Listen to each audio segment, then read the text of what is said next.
SkillWise is the company that brings you VQ Manager, one of the most widely used and functionally rich e-portfolios available.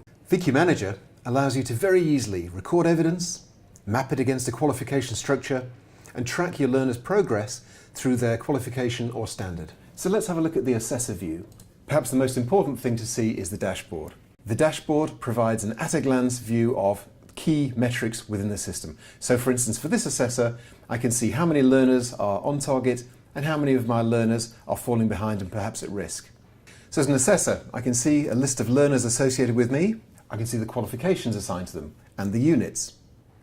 Here we can identify, for instance, that we're looking at a work product perhaps.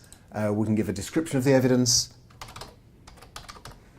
And then we can describe the evidence. We can either provide this by way of a description, or alternatively, and increasingly, we can use electronic evidence, such as images, video, voice recordings.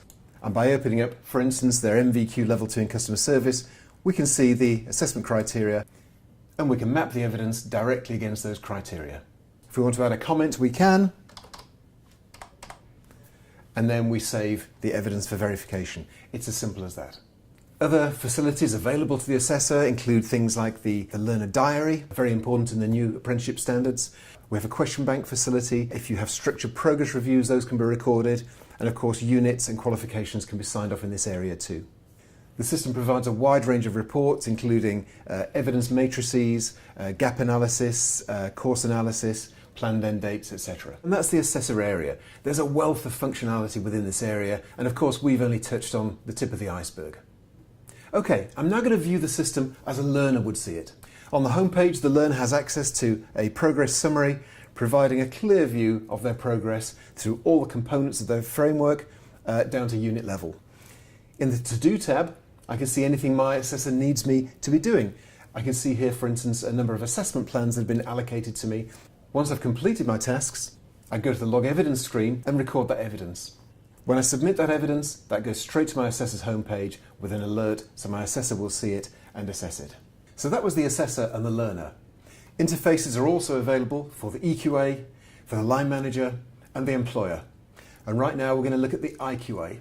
When the IQA opens the system, the first thing they see is their To-Do tab with items such as up and coming sampling dates. So the system will record intended sampling dates and then prompt the IQA to sample on those dates. One of the most important things the IQA can do is to effectively step into the shoes of an assessor. Here we can see I can choose a particular assessor, maybe choose a learner associated with them. And what I'm seeing effectively is exactly what that assessor sees when they're looking at that learner. When it comes to verification, we can set a rationale.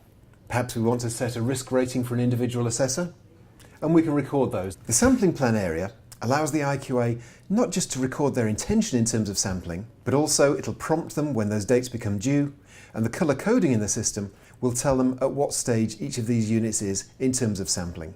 So it's quick, easy to use. It turns all that data into really useful management information that allows you to deliver these qualifications and standards more effectively and efficiently.